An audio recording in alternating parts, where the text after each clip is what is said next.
Okay, in this video we're going to cover 4.3, the binomial distribution. So in the earlier part of chapter 4 we talked about sort of what a general probability distribution looks like. Okay.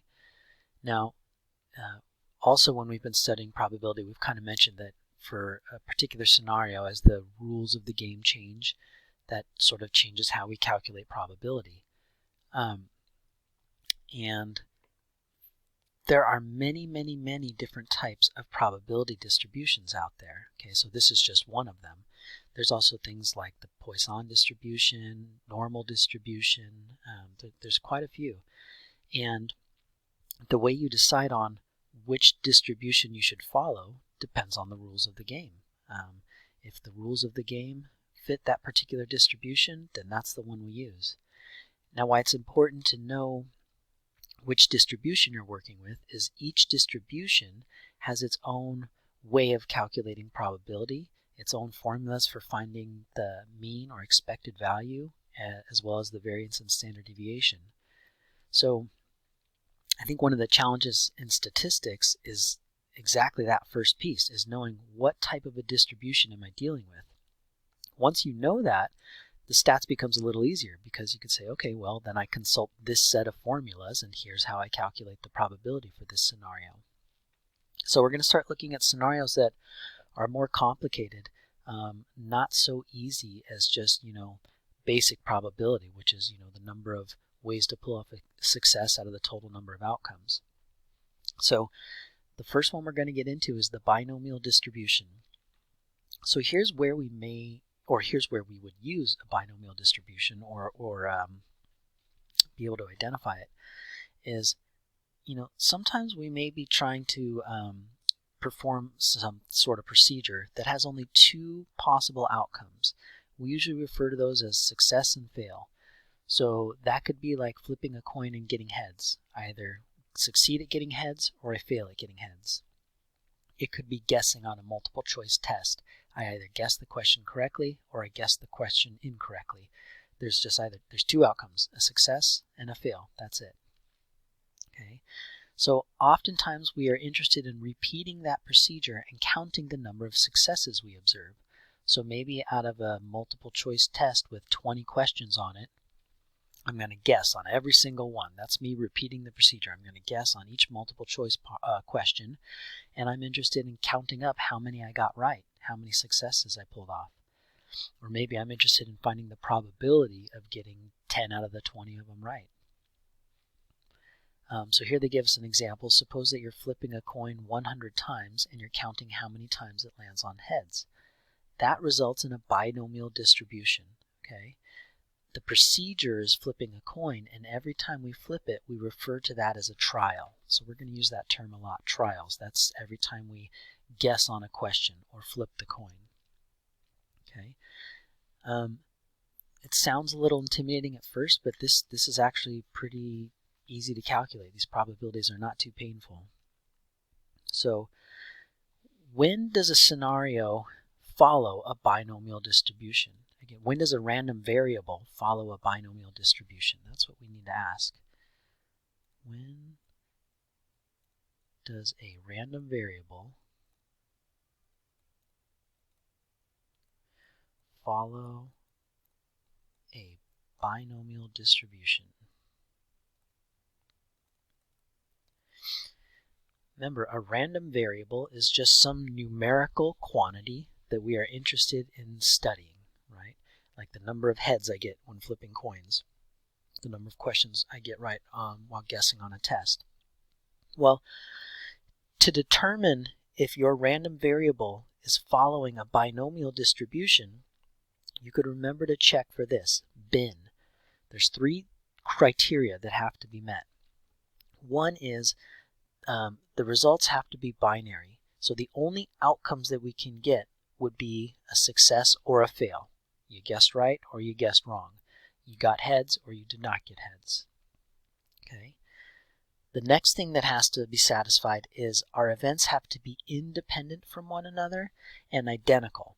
So every time I flip a coin, it doesn't matter what the last coin flip was, heads or tails. That's going to have no impact on the next time I flip a coin. And they're identical events because every time I do flip a coin, it's not like the probability gets more or less likely to be heads as I go along. It's always 50-50. And the last thing you would have to satisfy is that there is a fixed number of trials. We know ahead of time how many times we are going to perform this procedure. Okay, I'm going to flip the coin 20 times, or there's 30 questions on the test that I'm going to guess at every single one of them.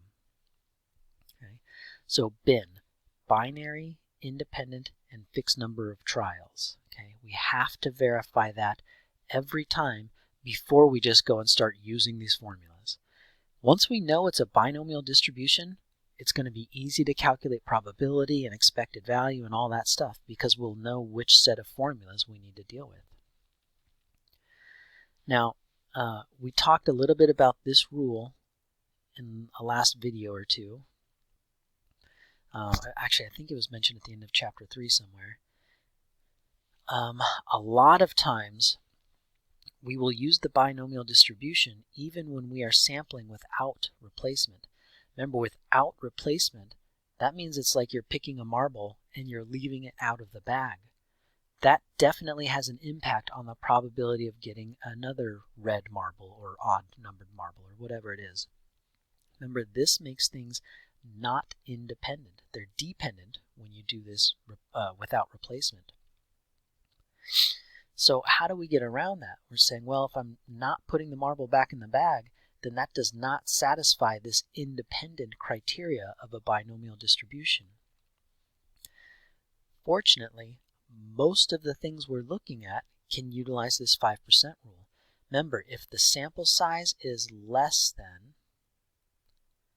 5% of the population size, then we can just treat it as though it's independent. We could assume that the independence condition has been met because the change in probability is really, really small. There's not a big difference in the answers. So if our sample size divided by our population size is below 5%, we can just assume that they are independent. Well, I would say assume's a bad word. We can treat them as independent, even if they're not. Now, there's a bit of new notation to use when referring to a binomial distribution. So you'll see S and F used a lot for success and failure.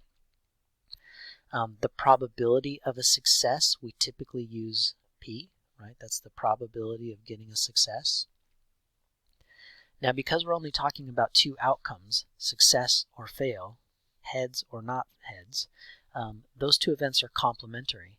So the probability of getting a fail is just 100% minus the probability of getting a success, just like with any complementary events. We often refer to that as the letter Q. Q represents the probability of failing. We use N to represent the number of trials, the fixed number of trials that we're going to run through. X represents the number of successes out of those N trials. And then P of X is the probability of getting that many successes. A couple examples of identifying these, and this is going to feel A-okay, so don't worry about it. Hang in there. So again, different scenarios, right? Different things you're trying to analyze, random variables, so some numerical value that we're interested in studying. Depending on the criteria they meet, they may fit a particular form of distribution. Again, there's many, many forms. Right now we're going to focus on the binomial one, which is met by hitting these three pieces of criteria. And if we know that our distribution, our random variable, is the probability distribution of our random variable is binomial, okay, then we have a predetermined formula to use to calculate probability, and we have a predetermined formula to use to calculate expected value and things like that. So it's important to know what type of a probability distribution your random variable is following.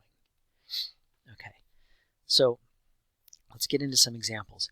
Here it says that a trainer is teaching a dolphin to do tricks. The probability that the dolphin successfully performs the trick is 35%. and the probability that the dolphin does not successfully perform the trick is 65%. Out of 20 attempts, you want to find the probability that the dolphin succeeds 12 times. Okay. It takes some practice, but eventually you'll start to read these and you'll start to know that, oh, that sounds like it might be a binomial situation. To me, what kind of sticks out is this might be binomial, which is what this first question is saying. Does this sound like a binomial situation? In my head, I'm thinking of the requirements. Check bin. Remember, binary, independent, and fixed number of trials. So, is this situation binary? I would say yes. Right. Oops, not a question mark. Yes. Either the dolphin does the trick or it does not do the trick. Does the trick or does not. Those are the only two outcomes we're interested in studying. And by the way, I almost should label what my random variable might be that I'm studying here. Maybe my random variable x is the number of times the dolphin does the trick.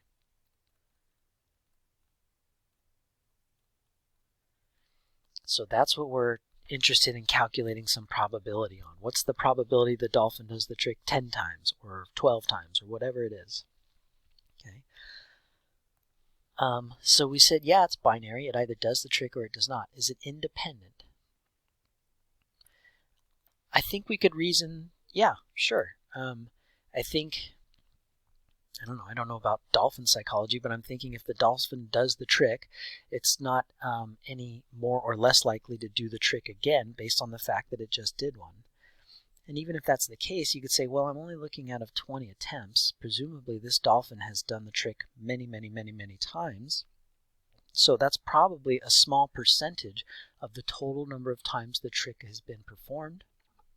And so we could probably just even rely on the 5% rule. And so I think we could feel fairly comfortable saying that, yes, these events are independent from one another. From one attempt to the next, it's not like the dolphin is saying, well, I did it 5 times, I'm going to take a break now. And then do we have a fixed number of trials? Number of trials fixed. Yes, we do. We said we're going to do this out of 20 attempts. 20 attempts.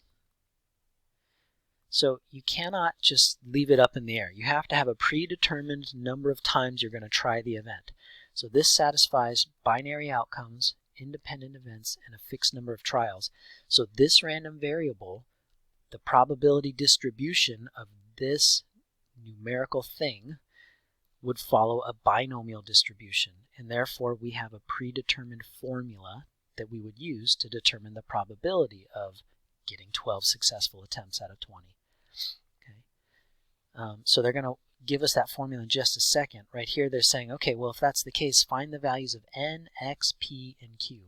Remember, n is the number of trials.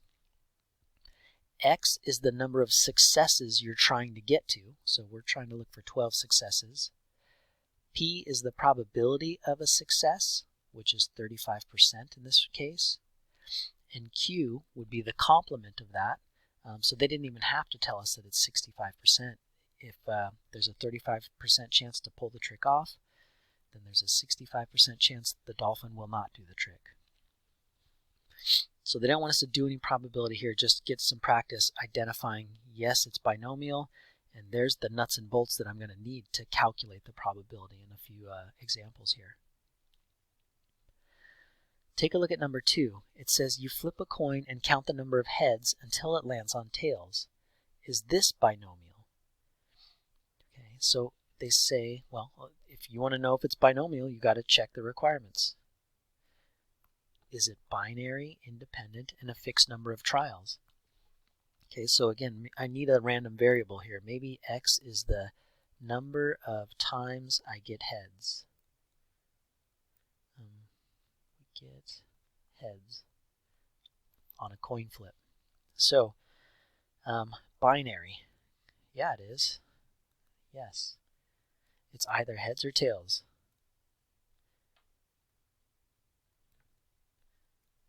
right? Either we get heads, success, or we do not get heads, fail. So it's binary. That's good. Are the events independent?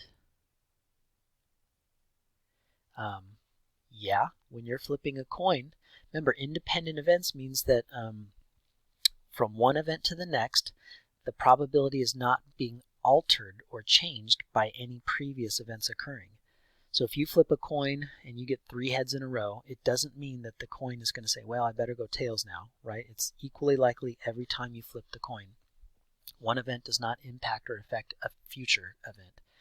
So yes, they're independent.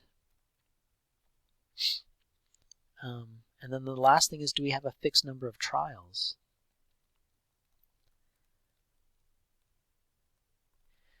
And this is where this one fails, because here it says you flip a coin and count the number of heads until it lands on tails. That is not a fixed number of trials, okay? So this is no. Because we do not have a fixed number of trials, this random variable would not follow a binomial distribution.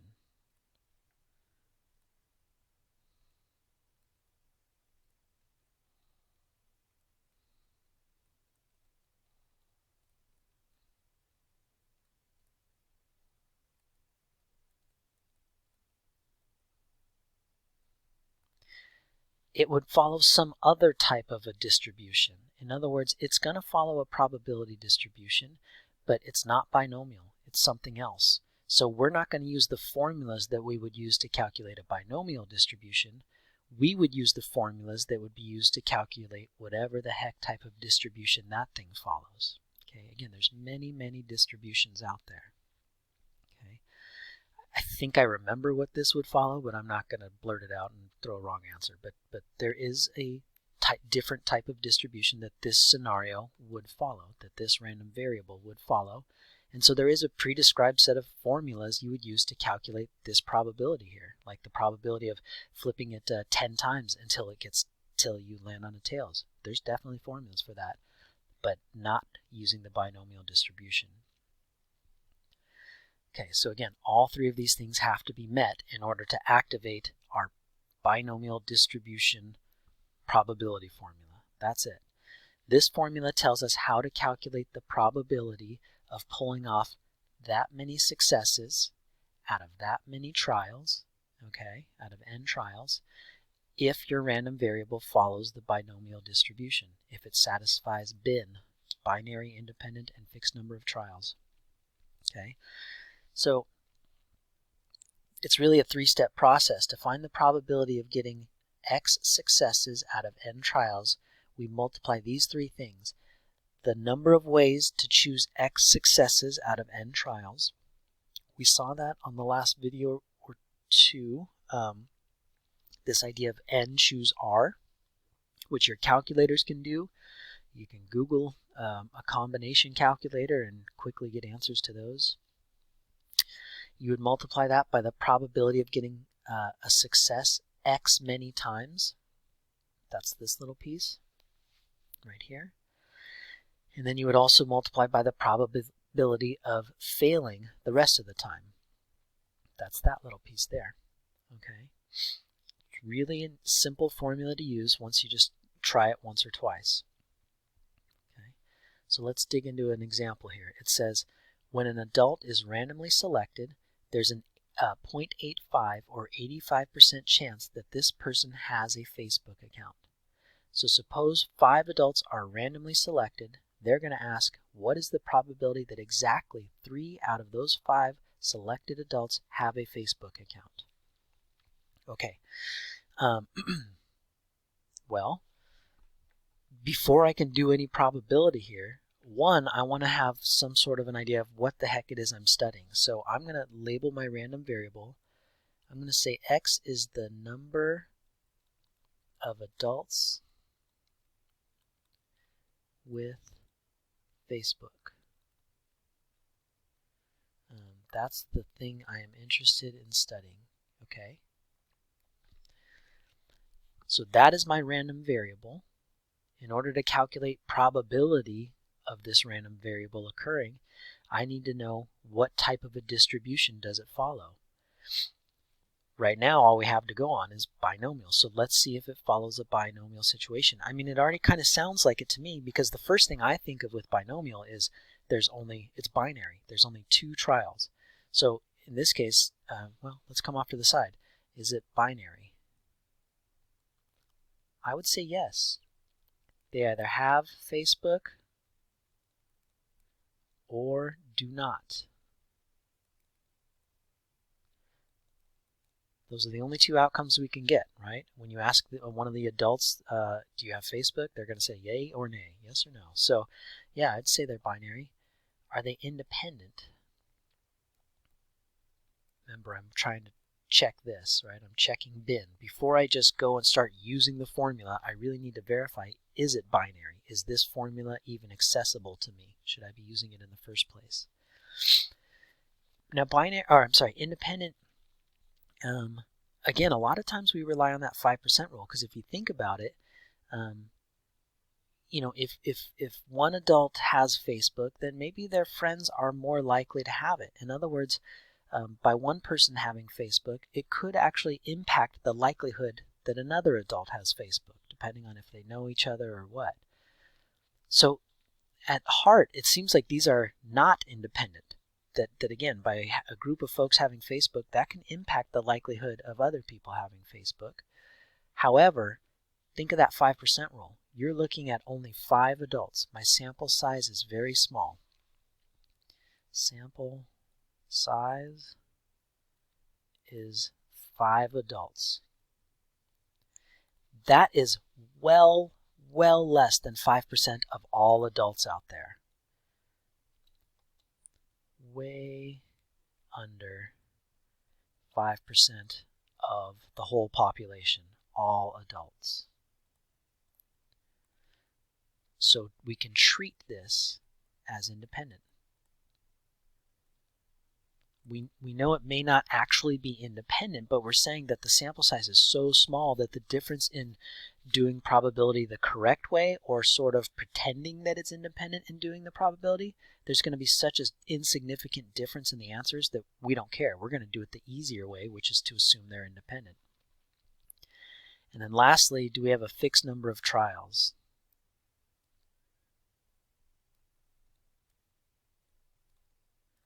Is it fixed? And I would say yes. In this case, we're only looking at 5 adults. You're only going to ask that question 5 times. Do you have Facebook? Do you have Facebook? Do you have Facebook? So on. Okay. So what they want us to calculate then is, okay, well, what is the probability of getting exactly 3 out of the 5 selected adults to have Facebook? Okay. So I want to know, what's the probability of this random variable equaling 3? I mean, because again, if you were to think of a sample space, you've got 5 adults and you ask them if they have Facebook. 0 of them could have Facebook, 1 of them could, 2 of them, 3 of them, 4 of them, or all 5 could have Facebook. So we're being asked to calculate what's the probability that 3 of them have Facebook. Okay. Well, going off this formula up here, the first thing I need to do is figure out how many ways can I choose 3 people out of a group of 5.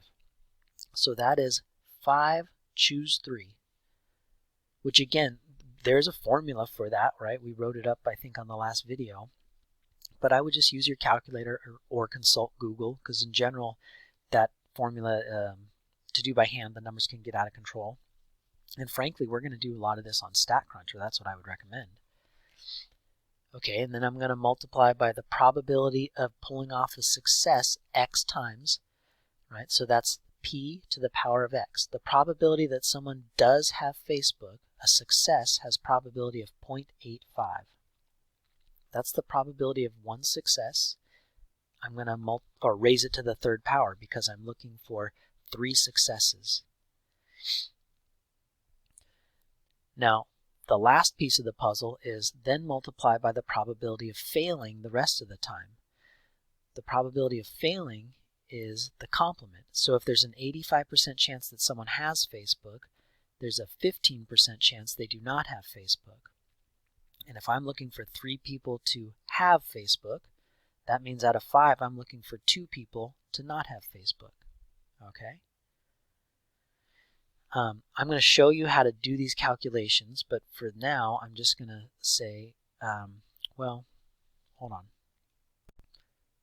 Let's go ahead and just consult Google and figure out what that is. Again, your calculator could do it, but everyone's got a different calculator, so I might Google your calculator model and how to do a combination problem on there. But if I just go to the internet and I type in combination calculator, oops,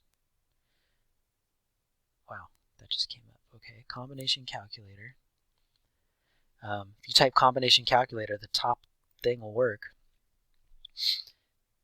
It's N choose R. So again, I'm saying that out of, what do I got? I got 5 people, and I'm trying to see 5 choose 3, right? Out of the 5 adults, I want 3 of them to have Facebook. That works out to 10. Again, there's the formula. There's how they're calculating it. Remember what factorial means. But the answer is 10. So if I come back to the notes, this comes out to 10 times 0.85 to the third times 0.15 squared. Throw that all in the calculator and we should get 0.1382. So that means there's a 13.82% chance 3 of the adults have Facebook. Exactly 3 of them have Facebook. The probability of that happening is 13%, or almost 14%. That's it. And again, once we do a few of these, they're going to feel very fine, especially once we start letting StatCrunch do the heavy lifting for us. Really not going to be painful. Now they're just going to kind of up the ante a little bit. So here it says, okay, well, now that you can do that, what's the probability of getting 3 or 4? Remember, an OR statement means I add probabilities together. So the probability of getting 3 or 4 would be the probability of getting 3 adults with Facebook plus the probability of getting exactly 4 adults with Facebook. Now this one we just did. We just found out that this is 0.1382. This probability I would do exactly the same way, except I would want 5 choose 4. I would take the probability of success, and since I want 4 people to have Facebook, I would raise it to the 4th power. And then out of 5 people, if 4 have Facebook, I would want 1 to not have Facebook. So I would calculate it the same way using the same formula. So maybe I'll just kind of write that little part out. That would be 5 choose 4, 0.85 to the 4th, and 0.15 to the 1st. 4 successes, 1 fail. If you do that, that should come out to 0.3915. So I've got the probability of selecting exactly 3 out of the 5 adults, or having 3 out of the 5 adults say they have Facebook, plus the probability of exactly 4 adults saying they have Facebook. So adding those together, that's the probability of having 3 or 4 adults say they have a Facebook account. That should come out to 0.5297, okay, or nearly 53% chance that I would get 3 or 4 adults to say, yes, I have Facebook out of that group of 5. Okay. Now, one thing you've got to watch out for is they're going to start using language like less than, more than, at least, at most. That can get tricky. So here it says, what is the probability that more than 3 adults have an account? So the probability that more than 3 have an account means X, the number of adults with Facebook, has to be strictly bigger than 3.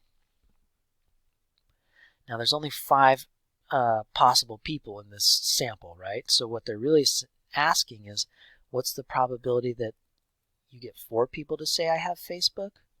Or, meaning plus, the probability that I get 5 people to say they have Facebook. Okay. I'll go ahead and set these up. The way you would do this would be out of 5 people, I need to choose 4. This is my probability of success, and I need to pull it off 4 times and fail once. Plus, to get 5 people to say I have Facebook, I would take choose 5. I need all 5 of those 5 people to say yes. So I need to succeed 5 times and fail 0 times. By the way, in case you haven't picked up on it, these exponents should always add to your sample size. 1 and 4 is 5. 3 and 2 is 5. They'll always add up to your sample size. That's kind of a good way to check to make sure you've got enough. Anyways, I did this earlier, and if I did it right, the whole total calculation comes out to 0.8352. So of those 5 adults, the probability that you're going to get more than 3 people to say they have a Facebook account, there's an 83% chance that's going to happen.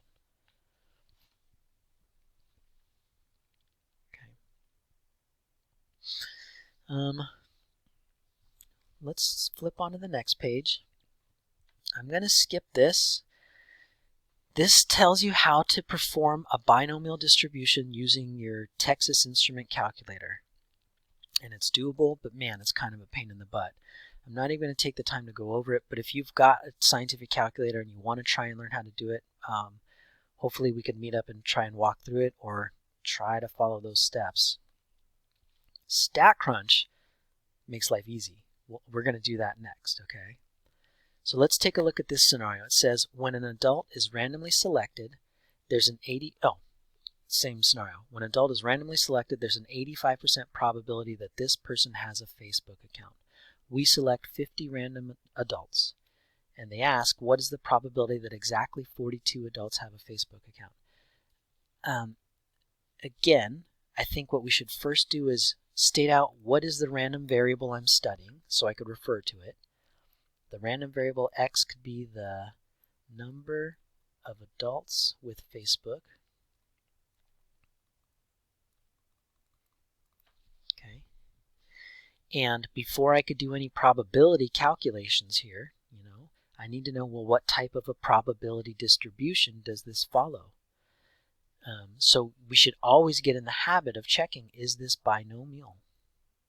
Or later we'll have some other types of distributions to think about, but again, for now we're just thinking binomial. And again, it kind of jumps out at binomial regardless of the fact that we just looked at this scenario, but the first thing that strikes me is binary. So again, remember, are the outcomes binary, independent, and a fixed number of trials? Binary, yeah, they have Facebook or they don't. To me, that's usually the first thing that jumps out at me that, oh, this might be binomial. There's only 2 outcomes. Yes, Facebook or no Facebook. Independent, same reasoning we used last time. If we're looking at 50 adults, that's still well below 5% of all the adults that are on the internet. So even if it's not truly independent, mathematically we can treat it as independent and take the easy way out as far as calculations go, because there's going to be an insignificant difference in the results we get. And do we have a fixed number of trials? Yeah, we're looking at 50 adults. They're going to ask 50 people this question, so there's a predetermined number of times they're going to ask this question. Okay, so this one's find the probability that exactly 42 of those 50 adults have Facebook. So that's the probability that this random variable is dead on equal to 42. Using the probability formula from the previous page, I first need to figure out how many ways can I choose 42 people out of 50. That's 50 choose 42. Okay, I'm going to consult Google or a calculator to crank that out for me. I multiply by the probability of success. Success being, yes, they have a Facebook account. 85% chance to succeed, or there's an 85% probability that they have a Facebook account. And there are a total of 42 times we want to pull off a win, because I want to get 42 adults to have a Facebook account. If it's 85% chance they have Facebook, it's 15% chance they do not. So I'm going to take 0.15.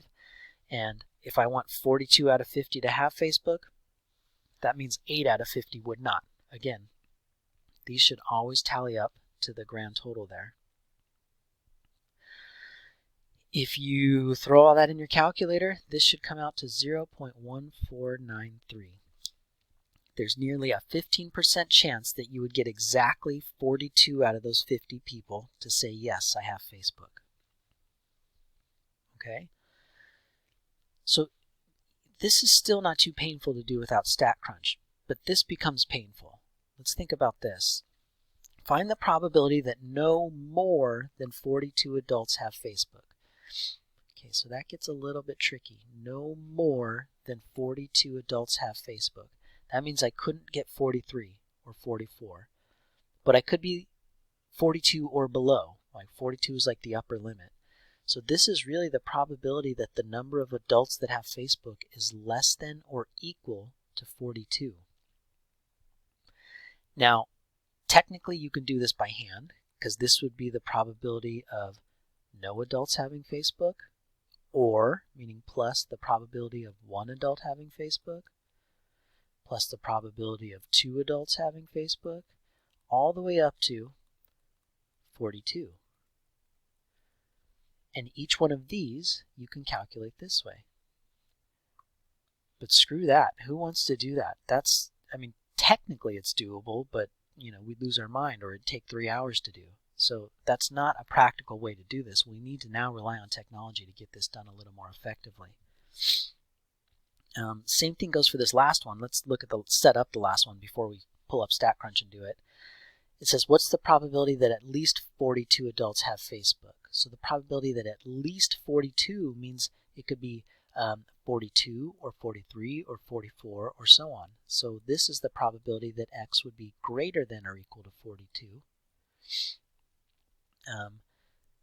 Again, I could do that by hand. That's the probability that X is dead on 42 plus the probability that X is dead on 43, all the way up to the probability that you get exactly 50 of those 50 folks to say, yes, I have Facebook. But again, too gnarly to do by hand. Okay, so let's take a look at how StatCrunch can help us do this a lot easier. So I've got StatCrunch ready to go, I think, somewhere. Okay, here's how we go about this. We're going to go to Stat, over to Calculators, okay, and where do you think we go? This is a binomial situation, right? These are all different types of distributions. These are all different types of probability distributions. So right now we're talking about a binomial scenario. So here's what you need to tell it. You need to tell it N, the number of trials you're going to do, and P, remember that's the probability of pulling off a success. So for our Facebook example, we had, what did we have? Why won't my keyboard come up? I guess I could do it this way. We had 50 trials in this case. Just going to take it, yeah. And the probability of success was 0.85. Okay. So we'll get into more of this later, but this is actually showing a visual of the probability distribution. Here are the number of successes we can expect. If you get 35 successes, the height is the probability. Right? So there's a pretty low probability that you're going to get exactly 35 responses to say, yeah, I have Facebook. The most common answer is this up here. There's about a 15% chance that you'll get exactly that many people. What is that, 43 people to say, yes, I have Facebook.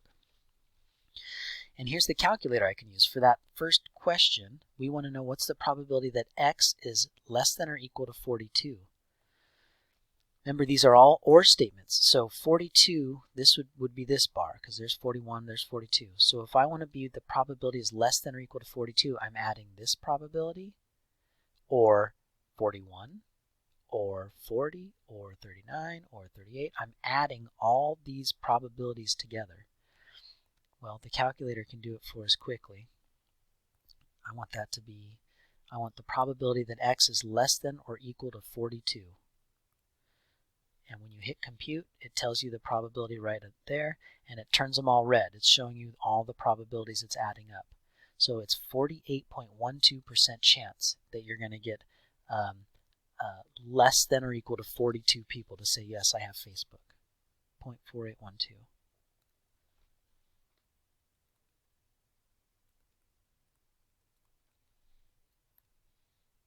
Okay, let's take a look at this other probability. They wanted us to calculate the probability that the number of adults with Facebook out of this group of 50 is at least 42. Meaning, again, it could be 42, 43, 44, so on. Well, technically these are doable by hand this way. Each one can be done this way, but it's a pain in the butt. So let's go back to StatCrunch.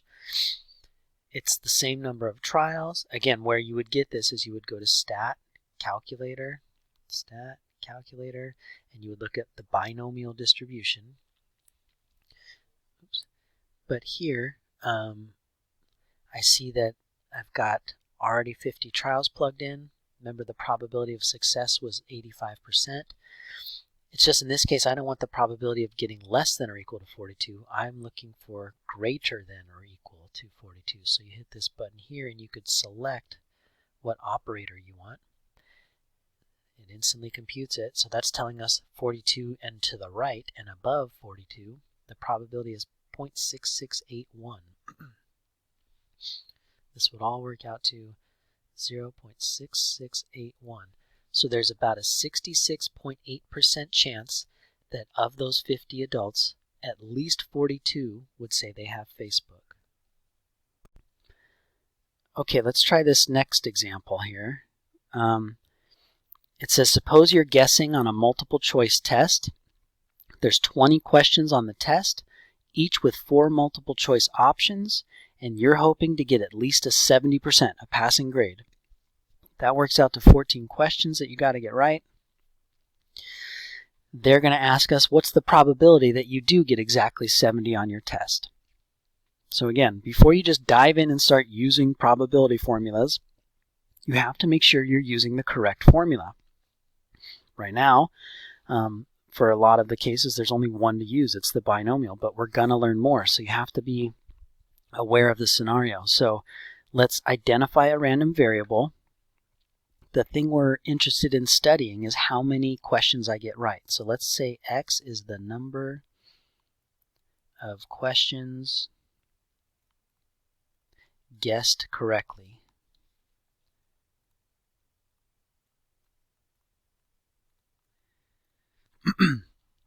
Okay, so a couple things. First of all, they just tell us to go right into identifying N, P, Q, and X. I think we should think about, is this binomial, first of all? I think we should always get in the habit of first verifying what the distribution is. So is it binary, independent, and a fixed number of trials, right? What do you say, binary? I say yes. Because on a multiple choice question, you either guess right or you guess wrong. There's no other in between. So it's right or wrong. 2 outcomes can occur. It's binary. Independent. I would say yes again. Because let's say that you guessed the first 5 questions right. If you're just guessing, then when you get to question number 6, it doesn't matter that you got the first 5 right. You're not any more or less likely to guess correctly. Okay, so again, it's not like one question, the result of one question has any impact on whether or not you'll get the next one right or wrong. Okay, each one is a random guess. So yes, they're independent, and we do have a fixed number of trials. There's only 20 questions on the test, so it's a fixed number ahead of time. So this is binomial, or it follows a binomial distribution, so it would follow this binomial distribution probability formula here, something like that. Okay, so they say identify the pieces. Well, N is the total number of trials we're going to do. That's 20. X would be the, well, and I should mention how they get this. In this case, X is 14 because that's the target I'm hoping for, right? We're hoping to get a 70%, which is 14 questions. The way they get that, by the way, is 70%, so 0.70 times 20. 70% of 20 is 14. So that's how they knew that they needed to land on 14 questions to get exactly 70%. P is the probability of guessing a question right. Now let's think about this. Each question has 4 options. So each question is going to have options A, B, C, and D, and only one of them is right. what's the probability of guessing one of those correctly? There's only one right answer out of 4 possibilities. So 1 out of 4, 1/4 would be the probability of guessing one correctly. 1/4 or 0.25. The probability of not getting one correct would be the complement of that, 0.75. There's a 3 out of 4 chance that you guess it wrong. So here it says find the probability that you get exactly 70% on your test. So that would mean exactly 14.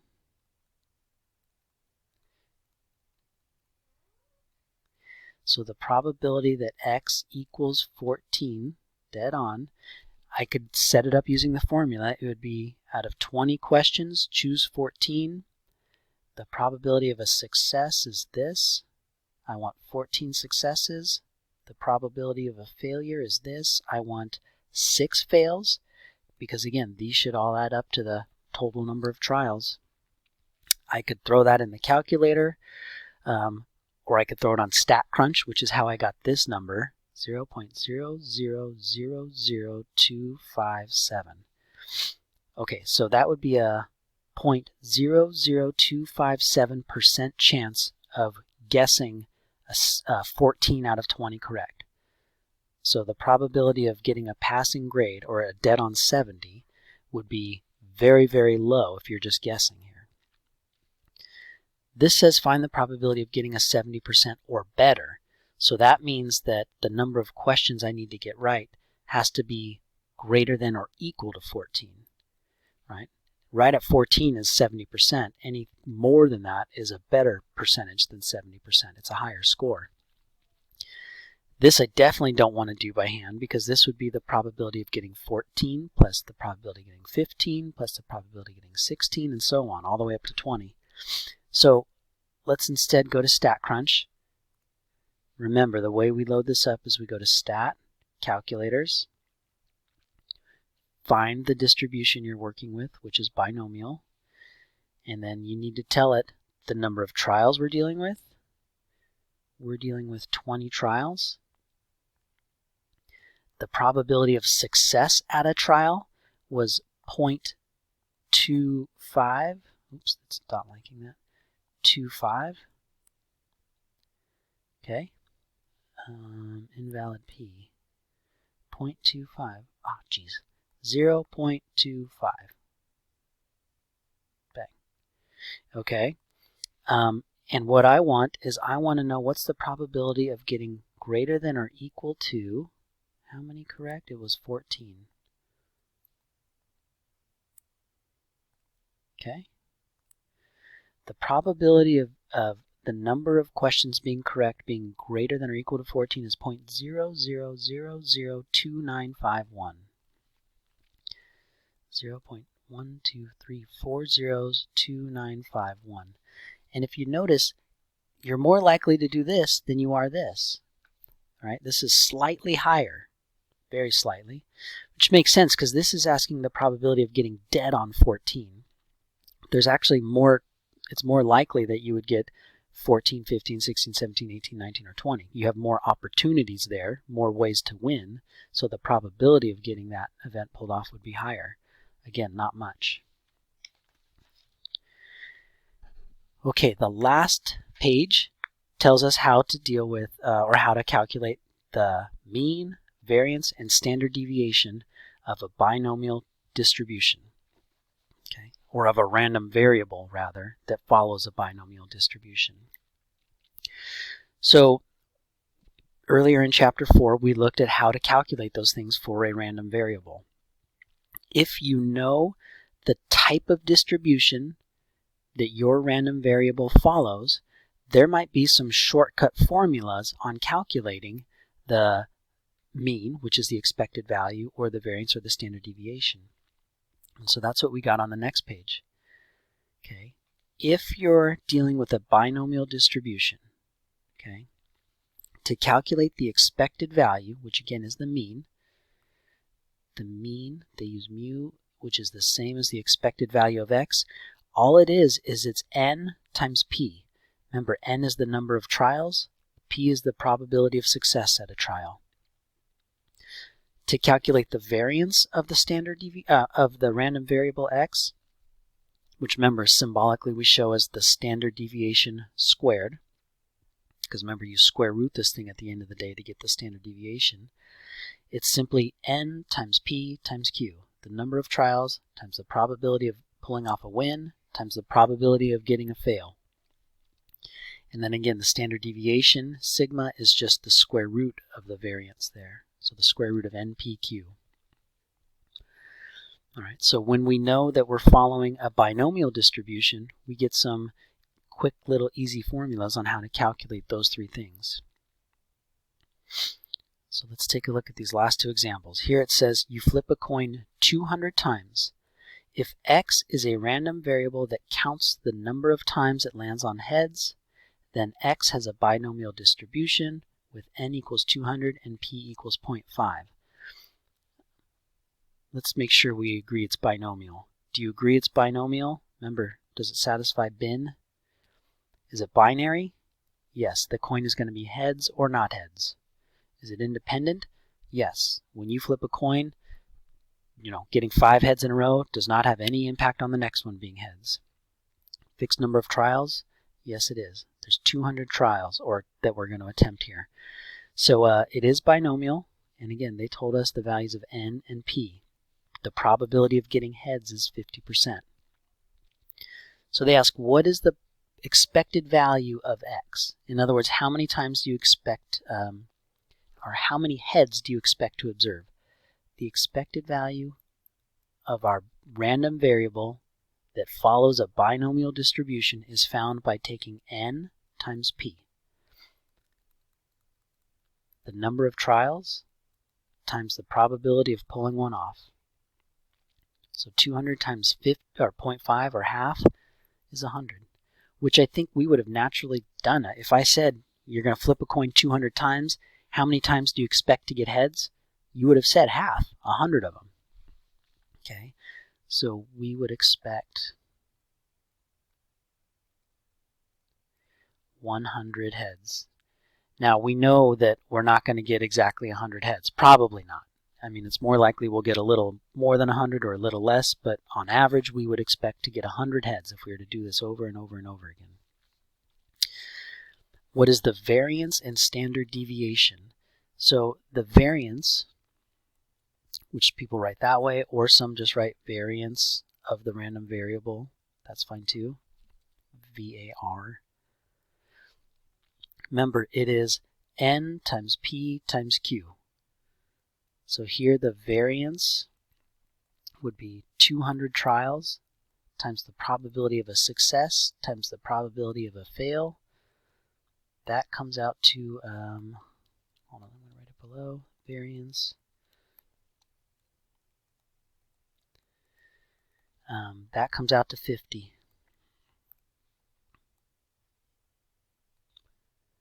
And the standard deviation, which is just sigma, remember the square root of the variance, or you could call it standard deviation of the random variable x, that's the square root of n, p, q.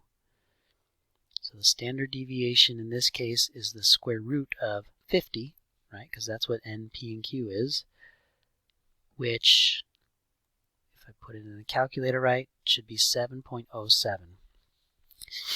So remember what standard deviation is telling us.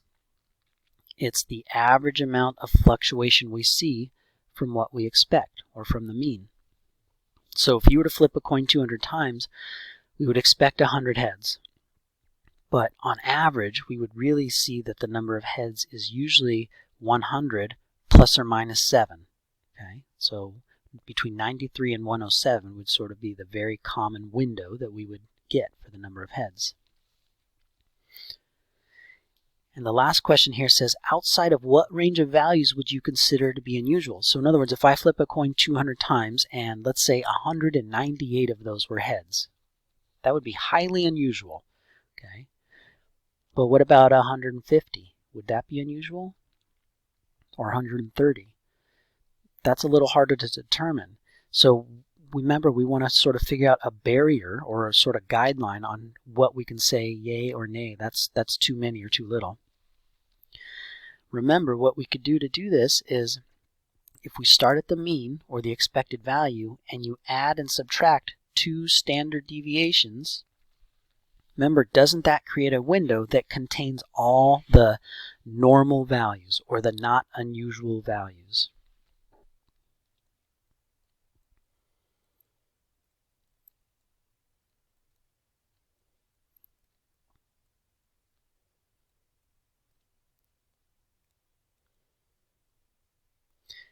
Contains all the not unusual outcomes. So the mean was 100. The standard deviation was 7.07. Okay, so what you do is you create this sort of window. Here's the mean at 100. If I add 2 standard deviations to that, so I add 7.07 twice, I get a marker up here of, what would that be? That would be 114.14.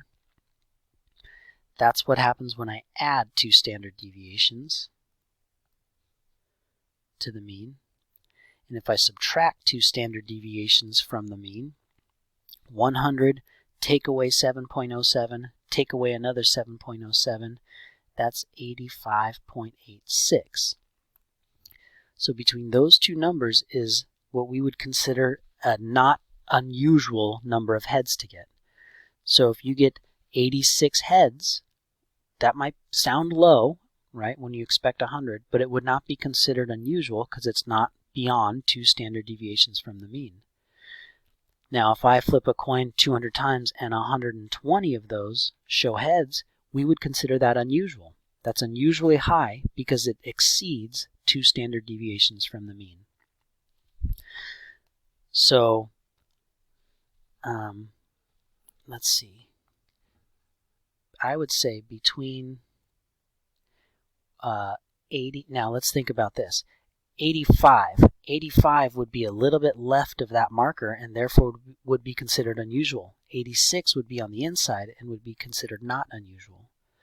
Same, 114 would be on the inside here, just a little left of that number, and would not be considered unusual, but 115 would be outside.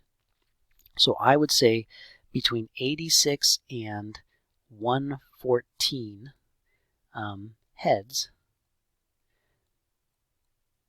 would be considered not unusual.